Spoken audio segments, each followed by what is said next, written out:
Unit 6, portability request. This is a new rule that any person that has come to you with a letter and you have their paper letter in the file, we cannot accept it as just the paper letter in the file. You have to port them over electronically into your Koala account. That's what we're going to cover in this unit.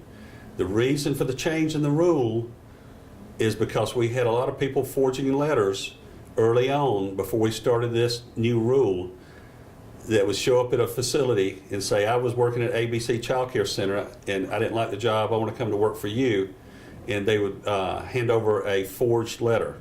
Some were very easy to catch, some were very good that were difficult, that we had to actually go to the Koala and look at it to see if they were forged or not. Some were so good they even had the state seal on the letter. So that's why all letters have to be ported electronically now. Portability requests for records checks. You're going to go to your Koala account. Go to www.decalkoala.com.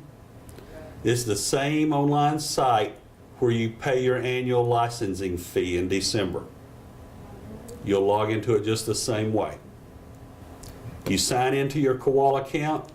Your username is your license/provider number.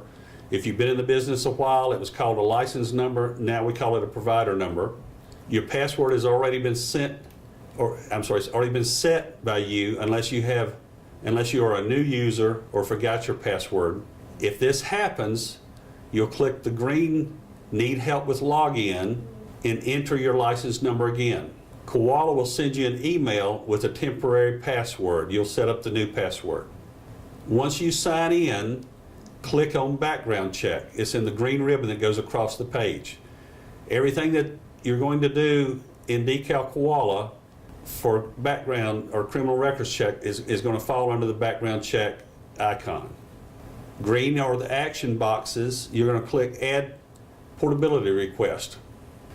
You will enter the social security number, date of birth, date of hire, and last date person worked in the child care industry. The last day that the person's worked in the child care industry is provided by the applicant. The applicant may not want to give you the information. You can let them enter this information into your computer and then do a search, and then you can enter the next, the fifth piece of information that's needed. I'm going to give you a little bit more details on hire date and last person worked in the child care industry. The hire date is the actual date or the potential hire date of the employee. It can be a future date. If you're looking at hiring them, next week or in 2 weeks, you can enter that date.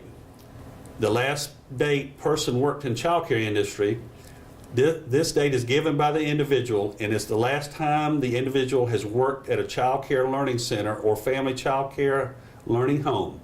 If the individual has had a lapse of employment from the child care industry that lasted for 180 days, which is 6 months or longer, a new satisfactory comprehensive record check determination is required.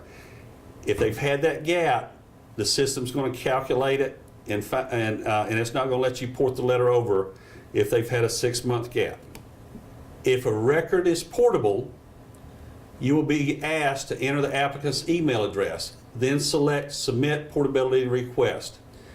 What this is going to do is going to notify the applicant that their letter has been ported to your facility.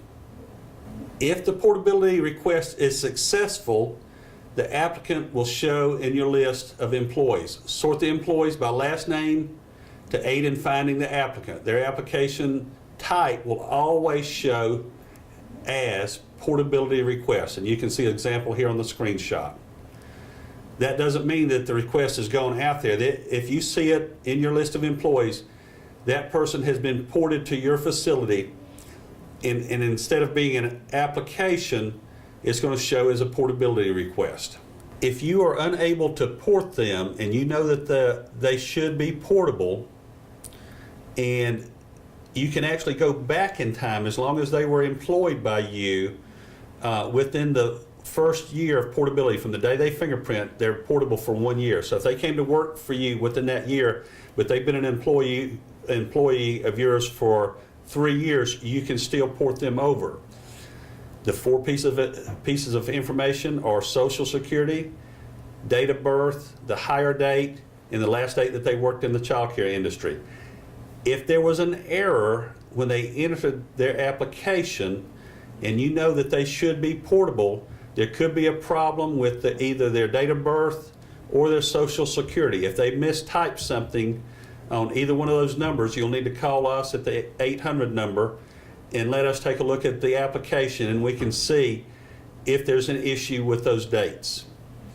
It's not often, but ever so often we'll have that happen, and we can correct it, and we'll make notes in the application that you, the director, called us, and you could verify either their social or the date of birth from their Social Security card or their driver's license, and this change needs to be made. The reason we document it and put it in the notes is the FBI audits us once a year, and these are anomalies where we've made a change to an application and they're going to ask why. So our name is going to be on it because we have a digital fingerprint that we made the change, but we're also going to put your name on it if there are any issues.